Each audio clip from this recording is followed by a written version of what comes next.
Welcome to exam mini video 5, where today we'll be talking about point mutations. Here we have a sequence of DNA that codes for a 4 amino acid long protein strand formed in vivo, which means in a living organism. Up top we have our coding strand, and then we have our template strand, which can be transcribed into our mRNA strand, which can then be translated into these amino acid sequences. After we've transcribed the mRNA in the 5' to 3' direction, we can then code for amino acids using the different mRNA sequences. In order to do this, we use this amino acid chart where you can easily find the different sequences and translate them into a amino acid. Here we have AUG, which is one of our start codons, and that will signal the start of our amino acid sequencing for our protein.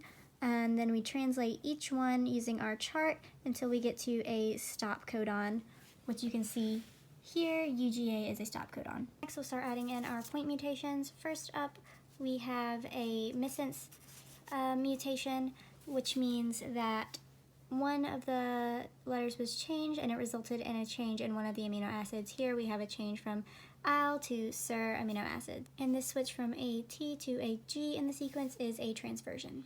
Next, we have a silent point mutation. Here you can see that the T right here was switched to a C, which resulted in a C in the mRNA sequence, but this did not change the amino acid. AUU and AUC still code for the same amino acid, so that's a silent mutation, and the switch from a T to a C is a transition. Next point mutation is a nonsense point mutation. In this mutation, the G was switched to an A here, which resulted in a premature stop codon when it was translated, which is a nonsense mutation when that stop codon is formed, and that would be a transition when you go from a G to an A.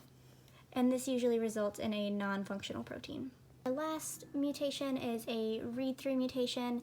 As you can see here, our TGA was turned to a TGG, and so therefore the stop codon wasn't translated, and the sequence continued on without the signal of that stop codon, which would also result in a non-functional protein. This switch right here from an A to a G would be a transition. Lastly, I have a visual representation of the template strands here with different lifesaver gummy colors representing a different base pair. As you can see above, they're listed with their respective colors. This just makes it a little bit easier to see the missense and the silent mutations, where the single base change didn't change the length of the protein.